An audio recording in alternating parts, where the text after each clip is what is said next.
네, 안녕하십니까. 부산권 링크 플러스 사업단 협업 프로그램으로서 온라인 기반 아이코리아 4.0 산업체 단기간자 플랫폼 구축에서 첫 번째로 AI 분야에 대해서 AI 보안과 저작권에 대해서 강의를 하게 될 동아대학교 이석환 교수입니다.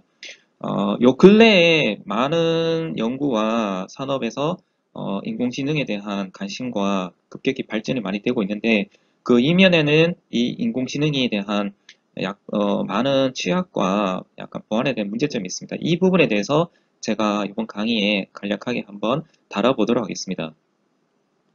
이번 강의의 간략한 목차를 보면 첫 번째로는 AI에 대한 그 보안과 여러 가지 그 문제점 이런 부분들을 간략하게 한번 이슈에 대해서 한번 보고 두 번째, 세 번째에서 대표적인 AI에 대한 그 취약점 중에 하나가 Adversarial Attack이라는 것이 있습니다. 이 부분에 대해서 한번 몇 가지 사례와 약간 개념과 그 다음에 이거를 방어하기 위한 여러 가지 사례들을 한번 보고 그 다음에 세 번째로는 이런 많은 AI 모델들이 개발이 되고 오픈이 되어 있습니다. 그리고 나중에 이 AI 모델이 상업화됐을 때에 대한 부분들, 카피라이트에 대한 문제점들이 일어나고 있습니다. 그래서 대표적인 그 AI 보안에 대한 여러 가지 주제가 있는데 이번 강의는 한 두 가지 정도만 살펴보도록 하겠습니다. 보안적 관점에서의 이 AI에 대한 몇 가지 퀘스천이 있습니다. 그 첫 번째로는 AI 모델이 과연 안전하냐, 여러 가지 악의적인 공격에 대해서 얼만큼 안정성을 보장을 하느냐에 대한 부분.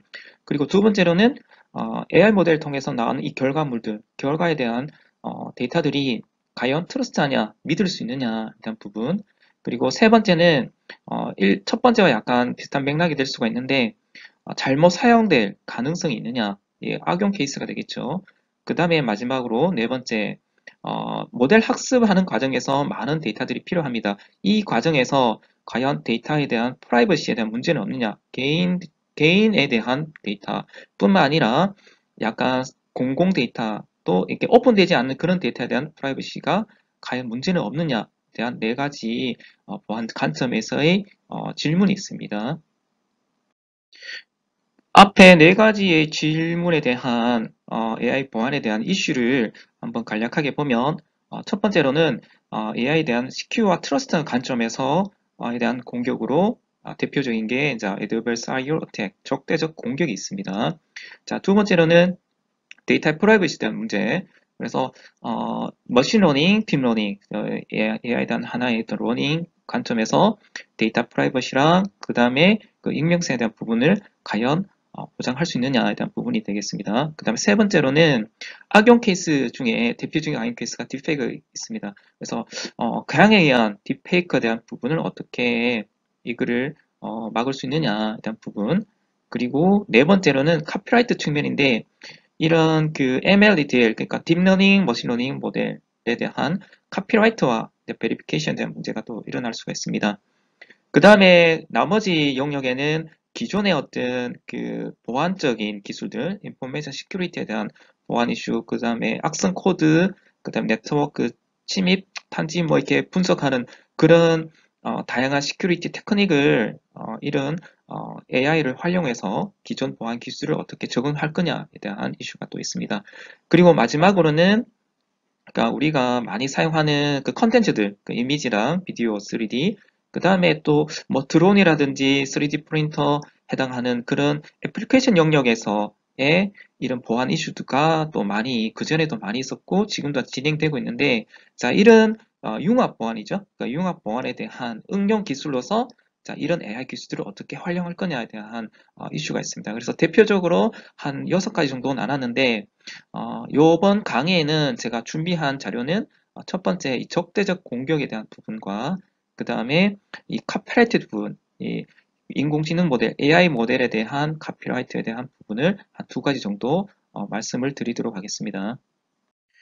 AI 보안에 대한 이슈를 들어가기 전에 간략하게 이 AI와 ML, DL이라는 용어들이 간간히 나오게 됩니다. 자, 이 부분에 대해서 여러분들 많은 자료를 통해서도 볼 수 있을 것 같고, 다른 강의에서도 많이 접해 볼 수 있을 것 같습니다. 그래서 간단하게만 한번 보면, 이런 내용은 기존에 어떤 여기 LG CNS의 이주열 연구소장님 자료라든지, 여기에 그 출처가 여기 있는데, 여기 보시면 자세하게 설명이 되어 있습니다. 간략하게 한번 보면 우리가 말하고 있는 Artificial Intelligence, AI라는 것은 인공지능이죠. 자, 인공지능 자체가 여기 디파인을 한 두 가지 정도, Strong AI가 있고 Weak AI가 있습니다. 자, Strong AI 같은 경우에는 우리가 인간처럼 생각하고 행동하는 시스템을 굉장히 Strong AI가 부르고, 자, Weak AI 같은 경우에는 합리적으로 생각하고 행동하는 시스템으로서의 AI를 정의를 내리고 있습니다. 그래서 전체적으로 한번 보시면 AI가 그 안에 그 추론이라든지 NLP에서 자인어 처리, 플래닝, 비전, 스피치, 로보틱스, 그 다음에 러닝 부분을 합쳐서 우리가 보통은 AI라고 얘기를 하고 있습니다.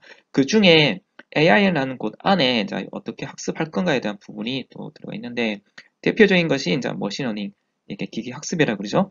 일반적으로 그냥 머신러닝이라고 얘기를 하는데, 이 데이터로부터 이 시스템을 학습할 수 있는 어떤 AI 한 형태로서 머신러닝이 있을 수 있습니다.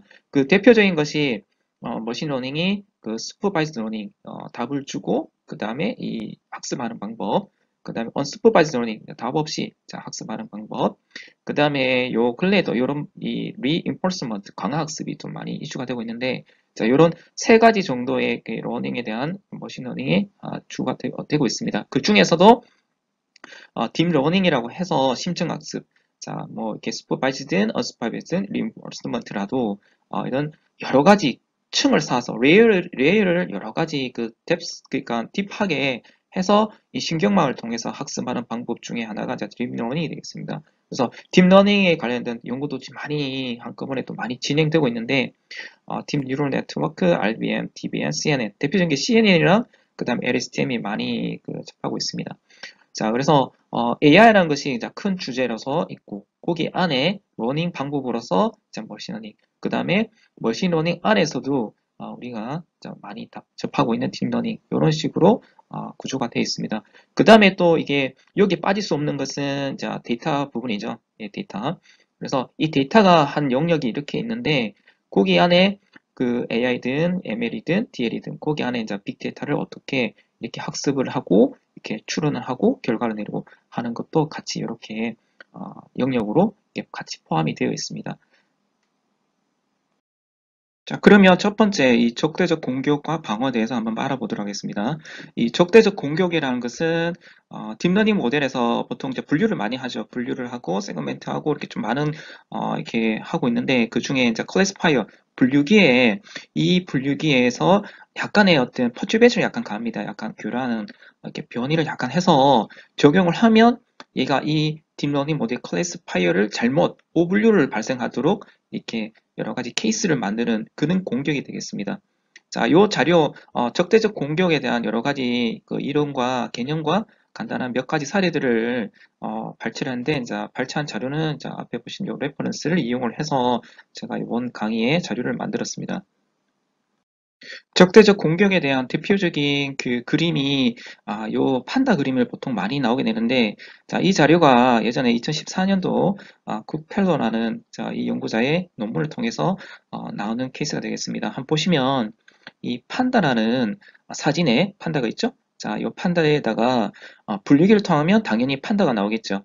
자, 여기는 예전 모델이기 때문에 이 판다가 약간 57.7% 정도, 지금은 거의 굉장히 퍼펙트하게 나올 수는 있겠는데, 자, 이 판다라고 분류를 내리는 이 사진에다가 약간 퍼튜베이션, 그러니까 우리 눈에 이게 노이즈죠? 약간 이런 노이즈에다가 강도를 조금 조절을 해서 여기다가 이 판다란 사진에다가 섞습니다. 자, 그러면 이렇게 나오죠?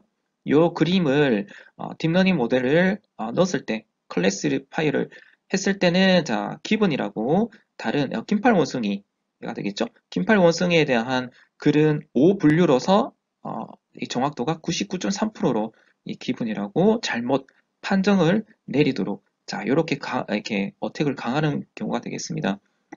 자, 그래서 육안으로 구별할 수 있는, 실제로 이렇게 따로 빼내서 보면 그 그러니까 구별은 되는데 이 얘를 강도를 살짝 조절해서 판다라든지 다른 그림에다가 같이 합쳐서 넣었을 때는 넣는 그림을 봤을 때는 당연히 사람의 눈에는 판다로 보이겠지만 딥러닝 모델 같은 경우에는 다르게 거의 한 100%에 가깝게 다르게 자 이렇게 생성을 하는 그런 공격이 되겠습니다. 자 그리고 나서 에드벌사이어 샘플이라는 것도 있는데 자 이것은 딥러닝 모델이 잘못 분류가 되도록 이렇게 공격을 강한 그런 이미지들, 샘플들 또는 이그잼플들을 또 이렇게 데이터로서 이렇게 만드는 그런 얘가 또 많이 나오게 됩니다. 적대적 공격에 대한 전체적인 간략한 프레임워크 개념을 간략하게 봤을 때 X라는 입력을 넣어서 이제 Y라는 분류가 된다라고 하는 것은 이제 클래스파이어 C라고 보고 거기 안에는 여러 가지 이제 클래스 확률로서 이제 로지스틱 리그레이션, 소프트 맥스를 써서 그 각각의 이제 분류에 대한 확률을 통해서 가장 높은 확률로 나오는 이 클래스로 이제 보통 분류를 하게 됩니다. 자세한 내용은 여기서 이 강의에서는 다루고 있지 않기 때문에 개념만 간단하게 봤을 때 X가 넣어서 이제 Y가 나오는 이 클래스라고 했을 때 기본적으로 이 X가 이제 C, 이제 이렇게 Y로 분류를 합니다. 했을 때 이 X를 약간 퍼튜베이션, 약간 변이를 해서 X 프라임을 만들었을 때 X 프라임과 X가 다르게 분류를 하면서 이 두 개의 차이가 그러니까 눈으로 봤을 때 굉장히 스몰하게 작게 이 차이가 굉장히 작게 하면서 분류를 다르게 나오는 목적으로 만든 모델을 이제 에드벌사이어 샘플이라고 얘기를 합니다. 이 그림을 간단하게 봤을 때 요 X라는 요 부분 자 이렇게 주황색 부분으로 이렇게 분류를 하는데 보통 이 학습 모델 같은 경우에는 이렇게 명확하게 끊지가 않죠. 약간 이런 식으로 분류가 된 상태에서 자 이런 간격 경계 영역에서 약간 벌어진 이 공간으로 이 x를 살짝 튜닝을 하는 거죠. 퍼티베이션을 해서 x가 실제 눈으로 봤을 때는 여기 주황색 부분으로는 분류가 될 수가 있겠지만 이 모델을 통했을 때는 자 요런 클래스 요 분류기를 통했을 때는 얘가 노란색 영역으로 분류를 잘못하도록 만든 그 모델을 에드벌사이어 샘플이라고 얘기를 합니다. 적대적 공격의 목적으로는 한 네 가지 정도 봤을 때, 첫 번째로는 이 공격을 통해서 신뢰도를 낮추는 그런 또 목적이 있습니다. 그래서 확률의 정확도를 낮춰서 하는 이 목적이 있고, 자, 그 다음으로는 다르게 다른 클래스로 분류를 하도록 또 이렇게 하는 경우가 있습니다. 오분류가 되겠죠.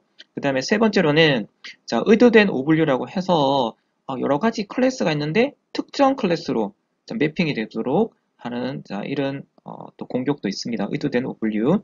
그 다음에 네 번째로는 특정 입력에 대한 특정 출력. 그래서 1대1 매핑이라고 하는데 어떤 클래스는 어떤 클래스, 이쪽 A 클래스는 이 클래스, 다른 클래스는 이 클래스에서 1대1로 특정 출력으로 이제 오분류가 나도록 하는 그런 또 목적이 있습니다. 한 네 가지 정도로 이제 분류가 될 수가 있는데 그러면 이 공격 형태로는 크게 봤을 때 한 두 가지 정도로 이렇게 큰 분류로 나눌 수가 있습니다. 첫 번째로는 일반적인 약간 화이트 박스 공격이라고 하고 또 블랙 박스 공격 두 번째가 있습니다. 자, 화이트 박스 공격이라고 하는 거는 이거죠. 이렇게 딥러닝 모델 만약에 공격 대상에 해당하는 이 딥러닝 모델에 대한 모든 지식을 가지고 있다고 보고 이렇게 공격하는 케이스가 되겠습니다. 그래서 기본적인 딥러닝 모델은 아키텍처가 있을 거고 그 모델에 해당하는 파라미터들, 하이퍼 파라미터들 이런 것들이 있겠죠. 자, 그거를 알고 있는 과정에서 이제 공격을 하는 것을 이제 화이트 박스라고 공격이 되겠습니다. 자, 이런 공격은 요 사전 지식을 많이 알고 있기 때문에 상당하게 이 공격에 대해서 약간 정확도라든지 좀 방어하기가 상당히 좀 애로사항이 많이 있습니다. 자, 그 다음에 두 번째로는 블랙박스 공격으로 해서 이 딥러닝 모델에 대한 사전 지식이 없을 때에 대한 공격을 블랙박스 공격이라 되겠습니다. 그래서 얘는 조작된 인풋을, 다양한 인풋을 줘서 아웃풋을 관찰을 통해서 얘네들을 이제 이렇게 관찰을 통해서 공격을 하는 그런 케이스가 되겠습니다. 자, 그 다음에 나머지 뭐 어댑티브한 공격, 그 다음에 그러니까 non 어댑티브, 그 다음에 이거 섞어서 하는 경우도 있습니다. 자, 그런 공격에 해당하는 것도 있습니다. 애드버사이어 어택에 대한 다양한 어택에 대한 이 부분에도 많은 연구가 이미 진행이 됐었는데 이제 분류 모델에 대한 이 공격에 또 이만큼 있습니다. 이만큼 있고 그 다음에 딥러닝 모델에 대한 어택으로서 또 이렇게 쭉 나옵니다. 자, 그리고 실제적인 그 리얼 월드 상에서의 어택에 대한 부분 그래서 이제 스마트폰이라든지 그 다음에 그 로드 사인 도로 표지판이죠. 표지판 그 다음에 3D 오브젝트 자 이런 경우 로보틱 비전 같은 경우에도 이제 적대적 공격을 강행했을 때 어떻게 자 이거를 문제점이 발생하는지도 대한 연구가 많이 이루어지고 있었습니다. 이루어지고 있고 지금도 많이 이것도 하고 요거를 또 어떻게 반응할 건가에 대한 또 연구도 많이 진행되고 있습니다. 논문을 통해서 이 적대적 공격에 대한 사례들을 한번 발췌를 해보았습니다. 첫 번째로는 그 시메틱 세그멘테이션과 오브젝트 디텍션에 대한 공격에 대한 예제가 있는데, 자 여기 보시면 강아지가 여기 세 마리가 있죠? 세 마리가 있고, 그러니까 시메틱 세그멘테이션 할 경우에는 자 강아지 영역을 이렇게 분류를 이렇게 해줍니다. 강아지고 그 다음에 초록색 부분은 이렇게 있고 나머지 그 까만 부분은 여기 침대가 되겠죠. 이렇게. 그리고 오브젝트 디텍션으로서는 자 강아지의 부분 하나, 둘, 세 개 이렇게 정확하게 분류를 하죠. 그 다음에 여기다가 이 사진을 약간의 펄튜베이션을 강합니다. 요 펄튜베이션을 해서 이렇게 사진을 여기다가 넣어주면 실제로는 이 사진과 거의 유사하게 나오겠죠. 자 그럴 때 똑같은 모델로 이 얘를 테스트해서 넣어주면 시메틱 세그멘테이션은 이렇게 나옵니다. 여기 분류가 트레인이라고 이렇게 나와요. 트레인이 잘못되게 자 세그멘트 되도록 분할이 되도록 분류가 되도록 이렇게 나오고 그 다음에 오브젝트 디텍션 넣었을 경우에는 이거를 이렇게 각각 보는 게 아니고 이렇게 한꺼번에 봐서 얘는 펄슨이라고 디텍션을 내리는 그런 사례가 있습니다. 그 다음에 또 다른 사례로서 자 페이스 얼굴에 대한 이 속성에 대한 부분이 있는데 요것도 이렇게 요 사진에 자 클린이라고 이렇게 내려있는 요 사진, 그 다음에 립스틱을 이렇게 발랐다라는 요런 사진에다가 분류가 나오는 요 사진에다가 자 포티베이스를 넣어서 자 이렇게 넣었을 때는 이게 실제로는 자 립스틱을 이렇게 발랐다는 것이 자 실제로는 여기에 없다라고 그래서 그 페이스 속성을 이 결과를 바꾸는 그런 사례가 또 있습니다. 그 다음에 또 재밌는 거는 여기 있죠. 그 자, 남성이냐, 남자냐, 여자냐, 이 구분하는 그런 또 모델들가 있는데, 자, 여기 보면 여자로 구분이 되는 요 사진에다가, 자, 요렇게 약간 형상을 약간 조금 가하는, 그러니까 지오메틱 부분을 약간 가해서 이렇게 넣었을 때, 실제로 두 사진을 보면 똑같이 나오지만, 예, 이 결과로는 이게 그 남자로 이렇게 판정하는 그런 또 다른 또 샘플이 또 많이 나오고 있습니다. 2017년도에 이 적대적 공격이 실제 공간에서 얼마큼 가능하고 위험하냐라는 그 주제로서 이 자율주행차 관점에서 도로교통 표지판 보통 인식을 많이 하죠. 자, 이 표지판 인식을 기초로 해서 이 적대적 공격의 가능성과 위험성을 알리는 그 논문이 이렇게 퍼블리시돼서 이렇게 발표가 됐습니다. 이걸 잠깐 살펴보면 자, 여기서 실제 봤을 때 스탑이죠. 스탑이라는 사진에 대한 그래피티가 있습니다. 그래피티에 여기다가 스티커 모양이 있죠. 이 스티커를 자, 임의로 막 붙여요. 이렇게 붙여서 얘를 공격된 얘를 가지고 테스트를 하는 거죠. 자, 이걸 어떻게 만드냐면 기존에 모델이 있습니다. 모델이 있고 자, 인풋으로는 이 스탑 사인을 가진 그래피티를 가지고 다양한 이 거리와 각도를 변하면서 얘가 제한 속도 표지로 잘못 분류가 되도록 이게 마스크 스티커를 막 붙여요. 붙여서 결과가 이게 오분류가 되도록 얘를 계속 테스트를 해서 분류가 잘못했을 때 그때 자 요때 자 테스트로 자 프린트아웃 해서 이렇게 실제로 실제 상황에서 분류가 잘못 내리는 그런 논문이 되겠습니다. 실험적으로 실제 테스트를 간단하게 여기 CNN 대해서 피지컬한 적대적 이 샘플들을 이 논문에 이렇게 한번 제시를 했습니다. 여기 보면 이게 포스터 같은 경우 이렇게 스탑 그 다음에 오른쪽 턴하는 거 있죠? 라이트 턴 표지판 아니면 이게 위장 그 아까 포스터를 약간 마크를 붙였죠? 스티커를 이렇게 붙여서 나오는 얘네들을 다양한 이 거리와 앵글을 약간 조절을 해서 이렇게 멀리서 가까이서 해서 이제 한번 잘못 분류를 하는지 이제 테스트를 해보니까 거의 100% 정도 자, 얘 같으면 조금 더, 조금 그렇지만 대부분은 잘못, 이 분류가 되는도록 이제 어떻게 해서 이제 굉장히 성공했다라고 또 얘기를 합니다. 그 다음에 얘를 기준으로 해서 실제적으로 그 드라이브 테스팅을 한번 해봤었는데, 드라이브 테스팅, 자, 그러니까 포스터 같은 경우, 자, 얘 같은 경우는 대부분 잘못 인식을 하도록 100% 공격을 성공했다라고도 하고, 그 다음에 이렇게 스티커를 약간 붙이는 그런 약간 위장막에 해당하는 그런 포스터 같은 경우도 거의 한 84.48% 정도 공격에 성공했다라고 이렇게 밝혀지고 있습니다. 자, 그러면 자, 이와 같은 사례를 통해서 실제적인 그 자율주행차라든지 자, 이런 부분에 자, 이런 예제를 통해서 많은 그 어택들이 일어날 수가 있는데 상당한 그 위험성을 알리는 그런 논문이고 어떤 좀 많이 고려를 해야 될 부분이 되겠습니다.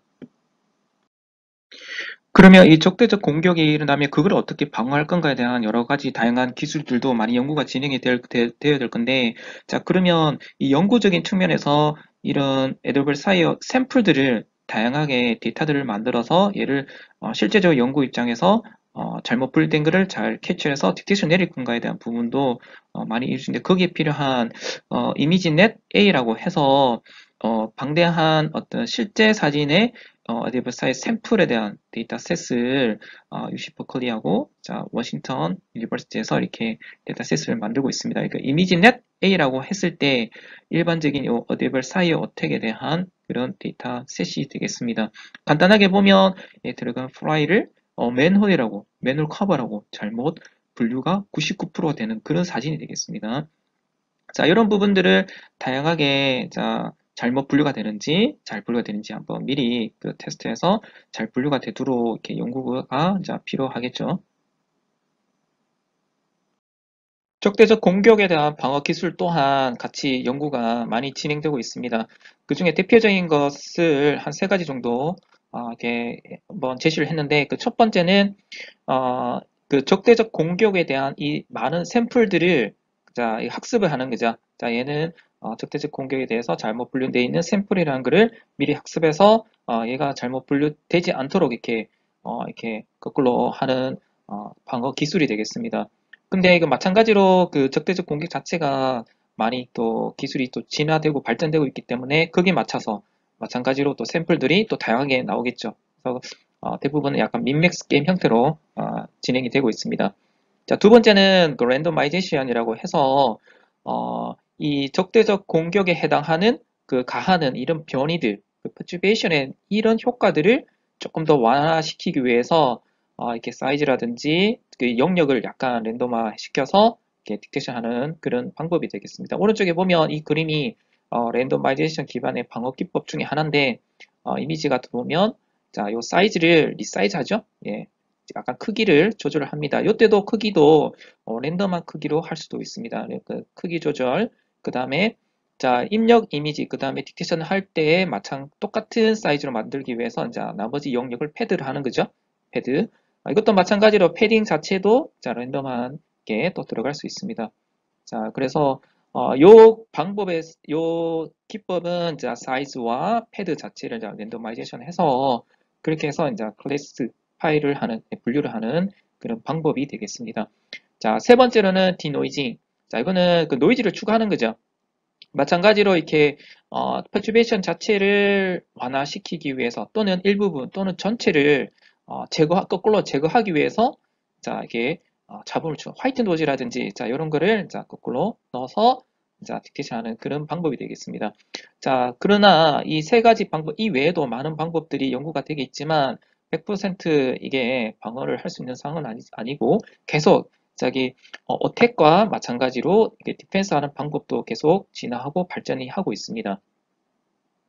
적대적 공격과 방어에 대해서 한번 간략하게 살펴봤고, 자, 두 번째 주제, AI 모델, 자, 이 딥러닝에 대한, 그 다음에 그 머신러닝, 자, 어떤 다양한 모델들이 많이 개발되고 있는데, 자, 그런 모델에 대한 저작권이, 자, 과연 누구한테 있을 것이며, 그 다음에 이런 AI 모델에 의해서 생성된 이 저작물의 소유권은 과연 누구한테 있느냐에 대한 부분에 대해서 간략하게 한번 보도록 하겠습니다. 이 자료는 자 여기 제시한 이 레퍼런스를 가지고 만든 자료가 되겠습니다. 요 근래에 그 DNN, 딥러닝 뉴럴 네트워크 모델이죠. 이 DNN 모델을 공유하는 플랫폼으로서 대표적인 게 이제 모델주 같은 경우, 그 다음에 마이크로소프트 모델 갤러리 같은 경우가 있는데, 대부분은 약간의 조금 약간 공유하는 형태로서 이제 프리 같은 경우가 많죠. 자, 그러나 자, 이와 같은 게 또 이렇게 비즈니스 사업화로서 이제 발전이 되고 있는 상황이고, 또 결국은 나중에 그 상업용 DNN 모델 시장이 아마 열리고 있을 것 같습니다. 그렇다면, 자, 이와 같은 경우에 이런 자, 딥러닝 모델, 그 DNN, 뭐 같은 딥러닝 모델의 자, 재생산이라든지 배포, 파생이 가능하겠죠. 당연히 하겠죠. 자, 지금도 마찬가지로 오픈소스 같은 경우에 그 딥러닝 모델이 많이 오픈되어 있기 때문에 여러분도 쉽게 이거를 재생산하거나 배포하거나 이렇게 수정해서 여러분들 쓸 수가 있죠. 많이 사용하고 있습니다. 자, 그러면, 자, 여기 적대적 공격에 의한 이 도형, 이렇게 바꿀 수 있겠죠? 자, 다른 형태로. 자, 그리고 이제 표절된 어떤 AI 같은 서비스가 나중에 조금 더 악용해서 구축이 될 가능성이 있습니다. 자, 특히나 그 산업체 측면에서의 어떤 보안이 아주 중요한 어떤 모델 같은 경우, 또는 국가안보와 같은 그런 중요한 이런 모델 같은 경우에 좀 불법적으로 판매되거나 재생산이 가능하겠죠. 자, 그럴 때에 이런 AI 모델들을 어떻게 보호할 것이며 카피라이트를 어떻게 좀 더 이렇게 확보를 할 수 있을 것이냐에 대한 문제가 자, 이런 주제가 되겠습니다. 2018년도에 그 딥사인이라고 해서 딥러닝 모델에 오토마크를 넣는 그런 기술이 한번 이렇게 퍼블리시가 됐는데, 간략하게 보면 자, 여기는 뭐 그 공격이 그 화이트 박스랑 블랙 박스 형태 두 가지 형태가 있는데, 자, 이런 설정을 하고 나서 그 모델상의 어떤 가중치, 그 파라미터 같은 경우, 자, 이런 거를 확률 분포 함수에서 마크를 이렇게다가 은닉을 하죠. 자, 은닉을 해서 자, 화이트 박스라든지 블랙 박스 그런 공격이 오더라도 이 마크가 제대로 추출되고 자, 카피라이트를 보장할 수 있도록 이런 오토마킹 기술이 제한이 되고 있습니다. AI 모델에 대한 카피라이터의 그거와 더불어서 더 중요한 카피라이트의 문제가 또 뭐가 있냐면, 이런, 요새 갱이라고 해서 자, 갱에 의해서 많은 이런 이미지라든지 그 비디오, 그 다음에 3D도 마찬가지겠지만, 저작물들을 AI 모델에 의해서 생성을 하고 있죠. 이 생성을 합니다.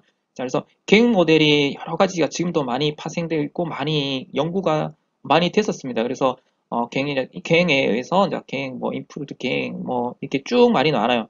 그럼 여기에 의해서 생성된 이런 텍스트, 영상, 비디오 같은 이런 저작권들은 전혀 보호가 되고 있지 않습니다.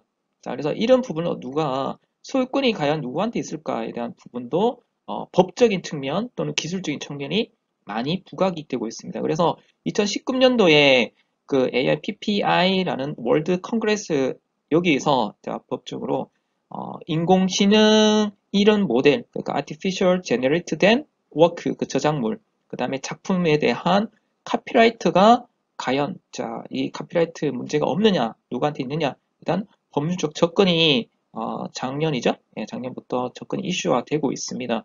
자, 그래서 AI에 대한 IP 프로텍션을 어떻게 이렇게 방어할 거냐에 대한 부분이 이슈가 되고 있습니다. 2018년도에 그 AI 모델에 의해서 생성된 이런 저작물에 대한 저작권 이슈에 대한 사례가 여기 요때 나타났는데, 이게 프랑스의 오비어스라는 요 그룹이 있습니다. 여기 친구 3명이에요. 한 20대 초반에 그 친구 3명이 이게 로비 바라시라고 그 딥러닝 모델 해서 이렇게 모델 소프트웨어 개발자가 있는데, 여기 아트 DC 강이라는 요 모델을 해서 GitHub에 이렇게 제시를 했습니다. 이렇게 오픈 소스 플랫폼에다 이렇게 자기 코드랑 자 이런 거를 제시했죠. 자, 요 OBS라는 요 친구들이 요 모델을 가지고 저게 뭘 했냐면 그 벨라미 초상화를 요 모델에 의해서 자 초상화를 하나 만들었습니다. 만든 거를 얘가 그 크리스티 경매에서 43만 2천 달러, 우리나라 돈으로 약 한 5억 원 정도에 대한 부분을 낙찰을 받았어요. 낙찰을 받아서 자, 이 부분, 자, 그러면 이때 당시에는 어떻게 되냐면 요 금액을 그대로 요 세 명이 요 아트 DC 강을 이용해서 낙찰받은 요 금액을 그대로 이렇게 받았죠. 자, 그래서 그러면 이게 과연 이 소유권을 어, 누구한테 있느냐? 자, 현재 그때 당시에는 요 금액을 OBS는 이 친구들이 다 가져갔는데 자, 그 이후로 자, 요 소유권, 이 저작권 과연 누구한테 있느냐? 그러면 딥러닝 모델 개발한 이 로비 바라는 사람이나 해당하는 이 저작권이 있느냐? 소유권이 있느냐? 소유권. 아니면 이거를 가지고 서서 이 작품을 만든 이 작품 생성자한테 있느냐? 아니면 이 벨라미 초상화를 만들기 위해서는 데이터가 필요하겠죠. 그러면 벨라미 패밀리 요 가에서 이 초성화에 해당하는 글을 데이터를 제공했기 때문에 데이터 제공자가 과연 얼만큼 또 이 소유권에 대해서 얼만큼 일정 부분을 영향을 끼치고 있느냐에 대한 부분. 그래서 AI 모델에서 생성된 저작물이 작품 생성자에 해당하는 게 있느냐, 아니면 이 딥러닝 모델 만든 소프트웨어 개발자한테 있느냐, 아니면 데이터 제공하는 이 사람들이 있느냐에 대한 이슈가 이때 당시 2018년도, 19년도에서 법적으로 많이 이슈가 됐습니다. 자, 그래서 요 근래에는 요새 그 법적으로도 아직 그 명확하게 해결된 건 아니지만 결국은 이 프레임워크를 만든 개발자나 자 이런 어느 정도 일정 부분에 소유권이 있는 것이 유효하다라고 법적으로도 전문가들이 많은 의견을 나누고 있습니다. 자, 그래서 지금까지 요 간략한 이런 사례를 받고 이거를 어떻게 그 기술적인 측면에서 카피라이트를 보완을 할 거냐에 대한 부분도 요 근래에 많은 연구가 요 근래에 제안되고 있습니다. 예를 들어서 워터마킹이라든지 이런 DRM 같은 기술을 어떻게 적용할 것이고 암호 쪽을 어떻게 할 것이냐에 대한 부분도 이제 요 근래에 많이 제시되고 있습니다. 이상으로 그 AI 보안에 대한 것 중에 그 적대적 강화와 이 저작권에 대해서 한번 간략하게 살펴보았습니다. 어, 사실은 이 인공지능 자체를 처음으로 접하는 분들한테 갑자기 이런 인공지능의 그 약간 어두운 측면에 대한 어떤 보안이라든지 취약점에 대해서 먼저 말씀을 드린 것은 이게 이외에 그러니까 사용을 하더라도 이런 AI에 대한 부분에도 이런 문제점이 있다라는 것을 충분히 인식을 하고 나중에 한번 사용을 하거나 그 다음에 조금 더 공부를 하시는 게 더 좋을 것 같습니다. 이 외에도 AI 보안 이외에도 딥페이크라든지 다른 이제 다른 응용 보안에 대해서도 많이 있는데 다음에 이것도 한번 발표할 시간이 있었으면 좋겠습니다. 지금까지 강의를 들어주셔서 감사합니다.